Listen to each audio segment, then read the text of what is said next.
Yes,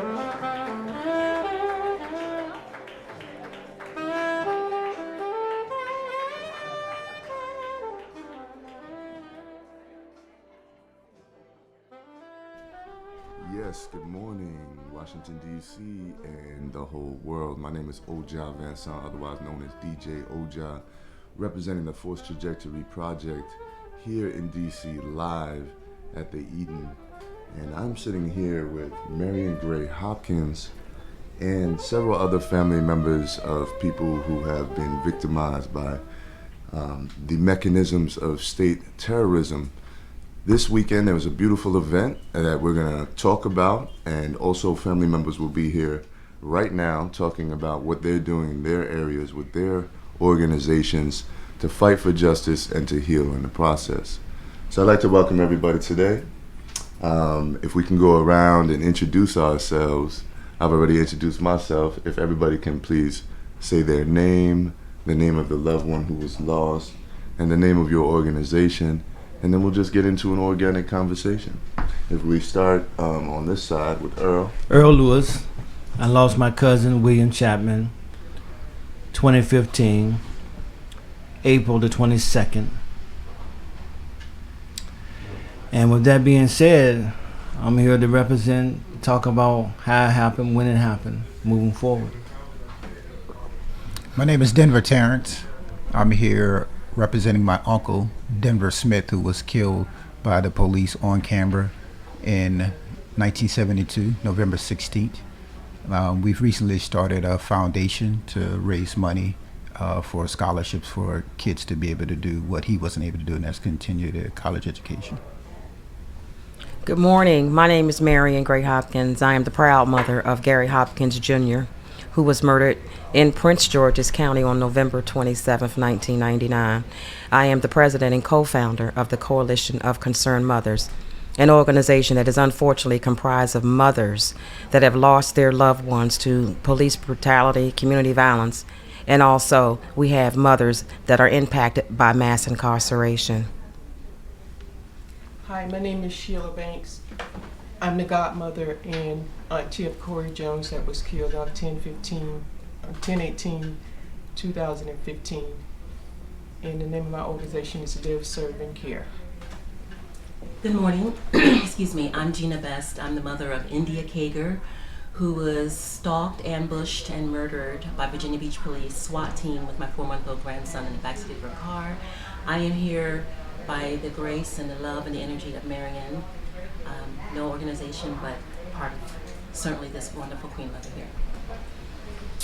All right, so most of us were here for the past 2 to 3 days for an event that Marion and the Coalition of Concerned Mothers put together around the 20th angelversary of Gary Hopkins Jr.'s life. And we all feel like, I think, in consensus that it was an amazing weekend, and so we want to go over some of the highlights for everyone who was here and talk about how you'll take what you've gained here with you where you're going and integrate it into your struggle for justice and the move towards healing where you are and in what you're doing. So whoever would like to start? Actually, Marion, why don't you start with how this experience was for you and what you'll be taking from it. It was a very emotional experience. It was a very tiring experience as well. But I wanted to do this because I wanted to take the opportunity to bring families together from across the nation. And they were here. I mean, they were here in numbers. They were here from far. They were here from near. And I wanted them to just to get a feel of Gary and who he was, not about his death that one tragic night, but about his life. And so I wanted them to get a feel of who he was. And so we brought that experience to them by way of video, by way of hearing from some of the family members, some of the organizers, allies, supporters, so that folks can know the work that's being done. Oftentimes, law enforcement gets the first narrative. And so what people know and hear about our loved ones is only, again, from that first narrative. So I wanted folks to take away how important it is to continuously lift up the names of their loved ones, to be able to show the world who they are and humanize them, because again, they are dehumanized when they are initially murdered. What would you say is what's the most difficult part of this weekend for you? Seeing the faces in that room, knowing that everyone, especially on Friday and Saturday during the day, we had a meet and greet at the Moxie that is not far here from the Eaton Hotel, and looking around that room, and of course we were smiling and we were laughing, but I know the pain, that internal pain, because people often don't know, or let me just say, they judge our external and don't know what that internal pain is. So the hardest thing for me was to know that we're there, we're laughing, we're enjoying ourselves, we're having conversation and dialoguing, but knowing that each one of them that was there this weekend were in an immense amount of pain. Mm-hmm. Okay. And then what would you say, if you can identify the very first thing that comes to you about what is the gem that you're taking with you? I'm taking the gem of love. That's what I'm taking with me, and know that unity and solidarity is required, because we're all we have. We are all we have. And so it's important that, and we're going to stay connected. A lot of us do, but not as strongly as we should. And I think this weekend there was a lot of conversation around love. That is the gem I'm taking away with me. Great, thank you so much. Earl, why don't you speak on your experience? My experience, whenever I walk in a room and I look at the mothers and I see the hurt, just like she said, it's hurt there. And what drew me in, continues to draw me in, is that these mothers show up every single time. Mm-hmm. And nobody know what they went through. And from a male perspective, we think we know, we don't know. Mm-hmm. And one time I put my head down and I weep because it touched me. I said, they are hurting, they are still hurting. Because I heard one mother crying, and she went through this, back in the Austria, she went through this when was 1993. 1993. Archie Elliott. And she's hurting since 1993. And the love, when they come together and they smile and they take pictures, and I can see that they need each other. This is their family. Their real family ain't connected like this family. Mm-hmm. When I see that love, it makes me want to do more and more and more. And I don't stop since I met Marion, right? And she came down there, with Miss Bess.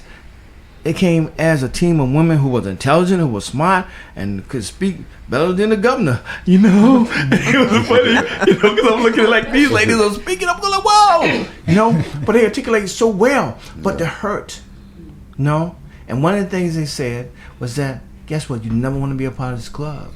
Absolutely. And one of the things I put out there, guess what? I want to be plain and simple. Where are the white women? Why is all black women sitting here crying? And that was like real. And you got to go there. And when I saw that pain, and as a man, I have to do something, do my part. If they ask me to come, I don't care. It's rain outside now. Yeah. I walk in the rain for these ladies, okay? I mean, that's just real. Remember that. Okay. Remember you said that. Okay, well, you better go in. But I'm just saying it, but it's just real, that the love that I have, and I would basically protect them and guide them. And that's when I come here. I come here as their security. They don't know I'm being their security. I'm their security. And that's it. But no, man, this is something that I had. My mother, my grandmother raised me. Mm-hmm. So therefore, my mother, my grandmother raising me, and I'm seeing what these mothers are going through, their mothers and grandmothers. I am totally into this right to the day I die. Yes, till we get justice. Mm-hmm. This is real. This is not something we made up. Mm-hmm. This is not the team that I want to be with. I want to be with a team that's doing things, traveling to Hawaii and everything. But until we get justice, I'm going to be with this team. All right, that's what's up. Awesome. And over here, Sheila. First of all, I want to thank Marion for having us for 20 years later. It really touched me, because I was telling Earl last night, I wonder where I would be 20 years from now. Mm-hmm. How would I feel 20 years from now after losing Corey? But you gave me strength and it gave me energy to know that if you did it 20 years later and still celebrating Gary's life, and I feel so grateful to be a part of it. And thank you for including me. This weekend has been just amazing. I was glad to see, I was so happy to see that video of Gary. Yeah, indeed. It brought back our family gatherings with Corey, how Corey was the center of attention, how he loved to make people laugh. That was just so amazing. And like you said, you brought Gary into us. And thank you for sharing that with us. Thank you for being a part of it. Yeah, it would. I mean, I wouldn't have missed it. And I remember when I met you, you said, "I'm going to do something. I'm going to do something." And I said, "If you do it, I want to be a part of it." And thank you. This weekend, just being, I have to be with the mothers. Like you said, why I have to, because it's the love and the strength that I take back when I'm with the mothers, or I'm with my second family, because we are family. You can't get around it. I mean, we love each other. It's genuine. We've had the same experiences. Yes, we received justice for Corey. I can sit back and say, okay, we got justice. Let me just chill now. I can't. Some of my family members say, well, Sheila, you can sit down now. You can stop. You know, we got justice. No, there's many hundreds. Somebody said, no, Sheila, not hundreds anymore. Thousands. Every year, thousands. Of family members, mothers that are still losing their loved ones. Yes. And we that have gone through it, that have had certain different experiences, we get to share that with other mothers. We get to share what we've been through. We get to share and understand, okay, I did it this way. This worked for us, so why don't you try it this way? Absolutely. If it didn't work for you, here, try. I did this, and this is what we get from one another. So I'm grateful, and I will always be a part, like Earl said, I will always be a part of this family. I'm not going anywhere. I just wanted to mention something, though. I want to make certain people know that it's not just mothers that are in this. It's family representatives. We have Denver here for his uncle. Right. We had sisters here that they were their brothers' keepers. Yeah. We had sisters that were their sisters' keepers. We had folks that were here for their cousins. And so we need to understand that it's not just the mothers, but when you murder our loved ones so tragically, that it's an impact to all of us. It's a domino effect. It impacts so many. Yeah. Mm-hmm. Yes, thank you, sister. Yes, and I'm just gonna. I just want to start by saying the first time I met Marion, she came to my baby's funeral. Didn't know her, and it's at one of the most shocking, beyond shocking, as we all know, times where it's really hard to even grasp where you are in that space and time. You can't even relate to what has happened to our loved ones, how they were stolen. But I recall seeing her off to the side, just standing there very patient, and she's still doing that in a way that is vicariously, to see this room, the mothers and the representatives, and then just to think about what the tagline, "It takes a village," just what Marion said, to echo on that, the components of what the police do to us, to our families when they steal our loved ones. It is intergenerational, it's cross lines, but then there are also families who aren't there to support. Yeah. Like, I don't have the genetic connection to family, but I do have my sisters. And Marion has corralled and got a lot of us mothers together and brother. I mean, there's so much. I can really say a lot, but I'm taking away from this experience this weekend to what Marion said is the love. Because we go into our caves and we're just trying to live with combating the propaganda, like she said, they put out there, the narrative about what they do to our loved ones, but we still have to fight to survive. Yes. And we have to survive and fight in darkness where there really is no way to even navigate that other than people who know what we've experienced. So I have so much to say, but I'm going to bring it in because I'm so grateful just to be here. I mean, just like with families, sometimes there is, I'll come back. Yes, thank you. So, I mean, what we've heard right now through the commentary of the family members is that there exists a next intentional community that's formed, it sounds like, which is very high vibrating, and the healing takes place in this realm where folks come together nationally and internationally as a next kind of family and support for each other. So I want the listeners to really focus their ears on that and think about the power of that, because a lot of times when a tragedy like this happens, people get stuck on the negative. Of course, the dominant narrative, as folks are saying, will criminalize the victim, will do what Mumia Abu-Jamal calls media violence. You know, Wow. a lot of people, That's deep. a lot of people term it as a second death. You know, someone dies, they get killed again in the media. You go back through the court, and I know you all have been through this experience, and now you have to recount the thing, and there's a third death. So I want the listeners to understand that within this field of deep sorrow and loss, there exists a joy that's being lifted up, because a lot of people hesitate to get involved in this movement because they think, oh, they're going to be pulled down by the gravitas of the loss and all of this type of thing. But the actual fact, and I have to speak as an activist that's involved in trying to assist in any way with the media and stuff like that, that there's a joy that exists that it cannot be experienced in other places. So I want to thank you guys for expressing that. We're going to go over to Denver for a minute because he traveled far to be here, and actually wasn't here for the event, but he is taking a proactive stance in joining the mothers and joining other family members to become a part of this kind of coalitional movement. So let's talk to Denver Terrance for a minute. How you doing? Thank you so much, brother. Right. So it's good to listen to you all talk. You all have a perspective that or a connection that I wish some of my family members had. So my uncle was killed in 1972 prior to my birth. But growing up, it was some conversation about it, but not much. So I've set out on my own to get a lot of research and get some things done, and actually have had the first meeting where I've had all my mother's siblings sit down and talk about these things. And this therapy or connection of family that you all have, they didn't have. My grandmother obviously didn't have it in 1972. She was getting pressure from the governor, who's still alive today, who still in somewhat blame the death of my uncle and another student, Leonard Brown, on the students protesting.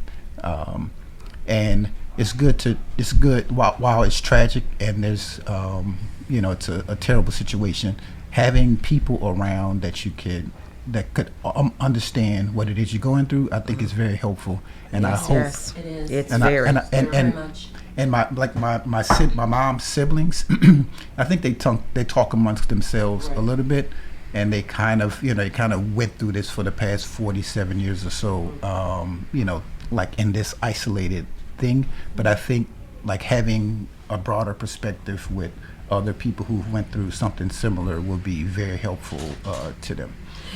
Absolutely. I can tell you, when we are in a room together, there no words are needed. You don't need to say anything. Right. And a lot of folks don't understand the pain, and it's not their pain, it's our pain. Right. But it's a powerful moment anytime that you're in the room with someone who you can just give eye contact to and they know what you're feeling. Exactly. They get it. Immediately. They get it. But it's our fight. I often have to say, but it's our fight. And a lot of times we look at others and we want others to take on this fight. But it is. It's actually our fight. And so to know that you got others that are on the ground doing what needs to be done, because it's all of our fight. But that goes back to it taking a village. So we need to take every opportunity we can to talk about these issues. These difficult conversations need to be had. Right. And another thing that would be good too, or that is good, is that for my family, long time ago they were running into stumbling blocks. They were never able to see anything happening or any victory. And we know in the group and the mothers there are some victory stories, and I think small, few, exactly. Few. But Yeah, go ahead. But even the small victories would be something to where they've never gotten an apology. There's never nothing. Acknowledgement, nothing. And while it's been 40 plus years, I still see the pain on my aunts and my uncles and my mom's face. Absolutely. When they talk about it. And see, That's what right. you're saying is, like what Marion said, there are children, who said that last night, Marion? That there were children that have been impacted. And those children, like you, sweetheart, you said you weren't even around when your loved one was stolen from you. Yeah. But again, it's intergenerational. Absolutely. And it does Exactly. not stop. And what I'm grateful for what Marion is doing is she's given voice because it's collective. We're all coming from different stratas, economics, whatever you want to say, educational, but we have all had loved ones stolen from us by those who deemed our loved ones not even worthy to live. Exactly. And what she's doing is breathing in to us as survivors. Should we use that word? What would you call them? As torchbearers and impacted. I'll say I'm a survivor because they wanted to kill us. Is that Yeah, we this will is true. not allow them to continue to destroy our families, and there's no voice because Right. we're not going to huddle away in silence or in fear, because that's what our loved ones left this realm on. They were in fear the moment those bullets pierced their bodies. That's right. Yes. And what's been so helpful with me, with Marilyn, I can say this and echo, I'm sure many mothers will echo this sentiment, is that when you don't know and there's no blueprint, it is so encouraging to see someone step forward and say, okay, I too, even though if it's 20 years, it may have been just yesterday, because That's what it feels like. It never Never. leaves. Never. And then those who continuously, like this young man, this is for you've grown up with this. We are going to leave this realm carrying this, and will we ever see a shift in a paradigm and a change in how we are viewed as people, how our loved ones, will we ever see that? And Marion has given the mothers, to be in that room, I'm gonna tell you, I stand it and it's like, oh my goodness, fighting all these different things, the emotions. And you have to be grateful to this woman, to our sister, for stepping up and birthing this, because she birthed her beautiful son and his voice still speaks. Yes, indeed. Absolutely. Yes, indeed. Absolutely. And I want to say that, it's important that we may not see the change that we want to see, but we can say that we started the foundation for change. And so as when it happens, people can look back and say that we were part of that change. Absolutely. And so I don't believe in my lifetime I'm ever going to see it, but I'm darn sure going to do my part to say, when they talk about standing on the backs of our ancestors, I want to be one of those folks, and these women and these brothers in here want to be part of that when they say, the backs of our ancestors, that we were part of that movement, and that change will come because of that. Absolutely. Yes, indeed. There was something you said last night along the lines of silence and non-silence. And if you can remember what you said and repeat that for the listening audience, because it was so powerful in terms of just to let y'all out there listening and watching know. There are a lot of people that want to get involved. They don't know how to get involved. There are some really key things that family members say that activate us. And as an activist, I've said it before, but I have to repeat this, is that as an activist, anybody that's calling himself an activist out there, it's not about us. It's about activating the front line, the people who have been directly impacted Absolutely. by this. And myself, I lost a friend. It's a different thing. The pain is similar. There's a resonance, but it's a different thing. And all the activists out there, please make sure you check your egos and do your job. So, Marion, go ahead. Yeah, one of the things that I often say is, if you sit silent, then you are, let me think about how I said it. Silence is consent to the status quo.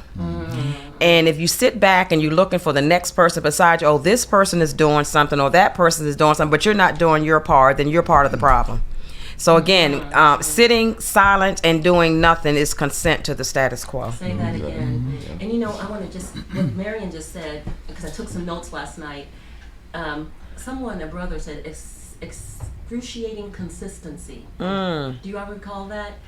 What excruciating consistency, that the continuing murder of our loved ones by police, and community violence, and then, what did you say, there's another mother with mass incarceration. And, connecting the dots. We got to connect the dots. Because with excruciating consistency, they have torn us apart. Yeah.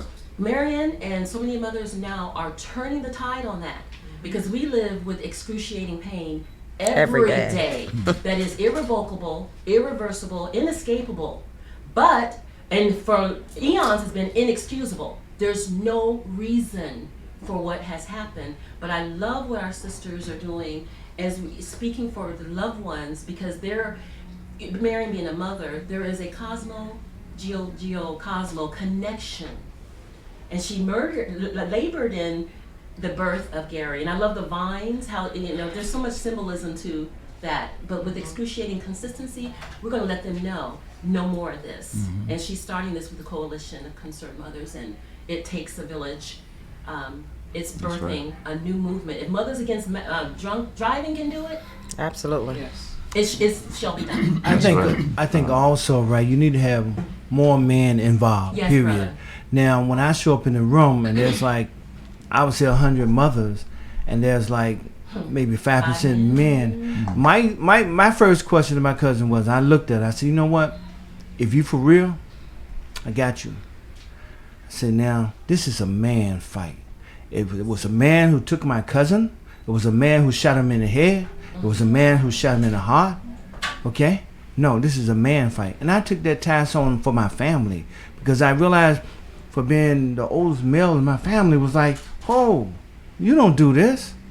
Not to my family. And I know it's dangerous. I don't care what nobody says, because you're going up against fraternal order of police. Who are powerful. Okay, who are powerful. Who got money. That's right. And if anybody hearing us out there, they need to realize, hey, we need the unity, yes, but we need funds too to push this thing forward. Yes. Absolutely. To push it forward. But I just, once again, would just like to thank you for bringing us here together. Okay, so we have only 10 minutes left. I want to reiterate the name of the event last night, the name of the organization that Marion is responsible for, along with her sisters that started it, is the Coalition of Concerned Mothers. And the event was called It Takes a Village. We're here at the Eaton Hotel in Washington, D.C. And we don't have much time, but I want to go around and make sure everybody gets in their handles for their organization so that folks know where to follow them. And I think one of the really important things I'm going to put at the top of the list right now for the next 7 minutes we have is that. And then we'll talk about what is one to do, what can you offer people that are going through this right now. So for people that are listening, that know someone who's lost someone, who has a family member who was lost, whose life was stolen, where will you lead them, and what can you reassure them of in this moment?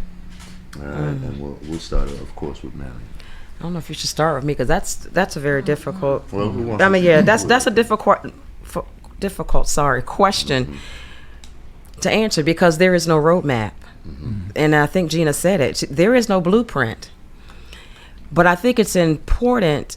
I look at it because a lot of folks don't know this, but 16 days before my son was murdered, my husband died of terminal cancer, which he had only found out a month earlier. So from October the 11th and then November the 11th, my husband died. And there has to be a higher power to get you through this, because 16 days apart, it was like, how do I do this? And I was always the source of strength for my family.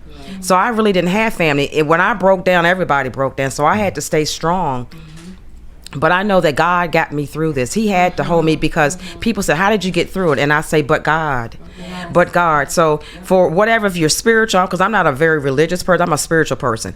And I know that there was someone, a higher power, that lifted me up. Yes. Right? And I knew that I had a family that was there, but they were looking for me, and like, they didn't know what to say. But I know now, and back then I was very, very new to this. I didn't know where to go. I didn't know who to turn to.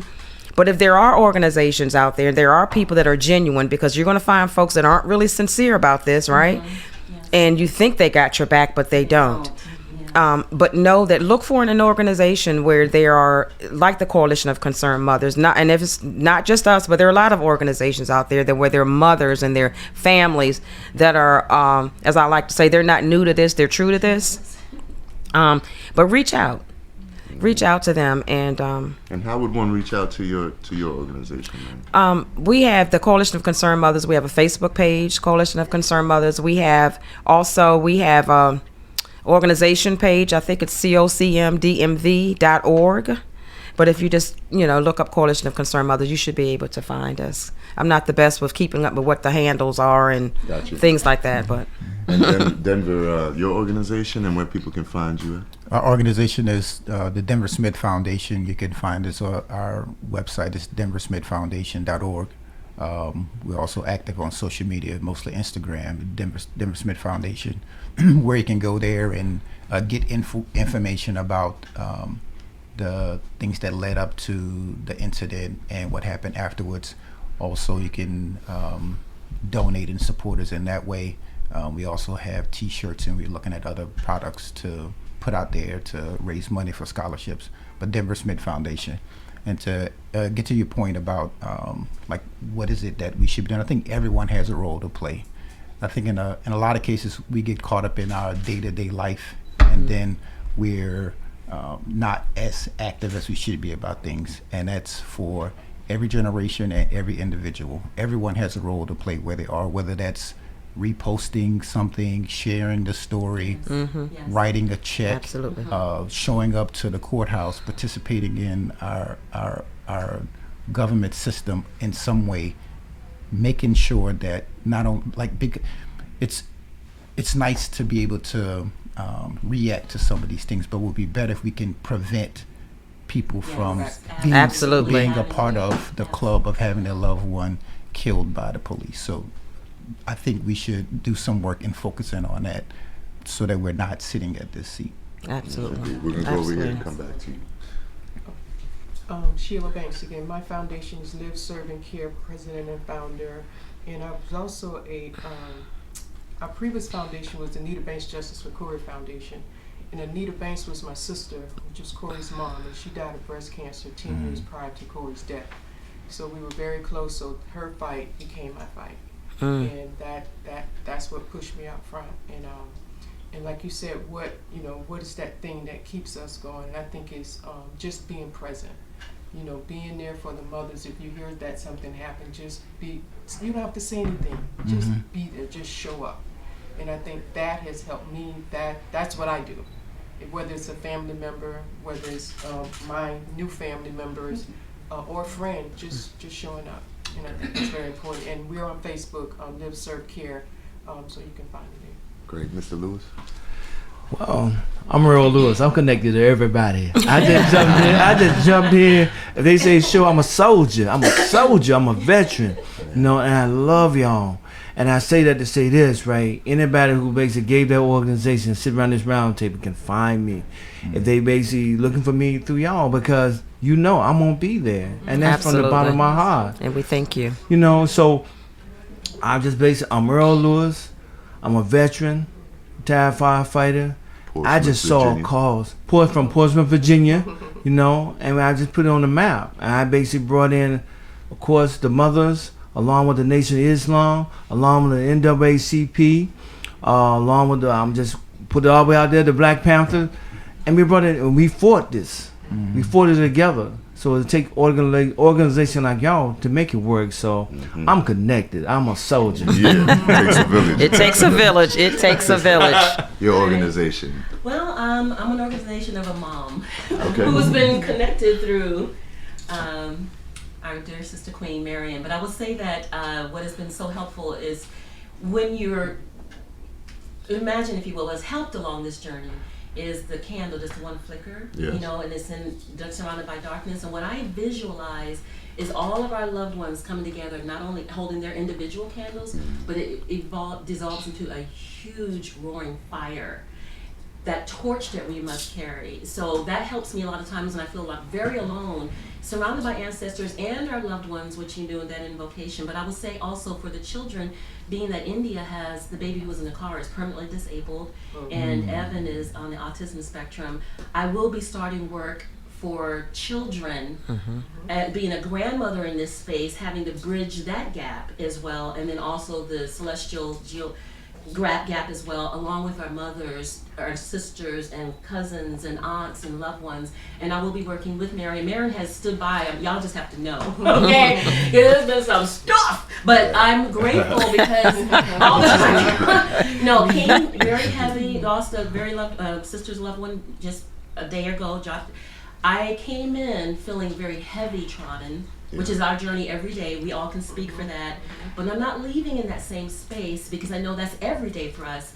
But such encouraged by seeing our loved ones, our, what word did you say, adoptive? Intentional family. Yes. Intentional family to keep this, you know, we're stilettos and boots, you name it, but we're doing this work, and I will be with Marion, anyone. So I'm right now just literally just loving our brothers and sisters together. I want to say one thing to you. When you came to Virginia Beach, you cried so hard. It was so touching.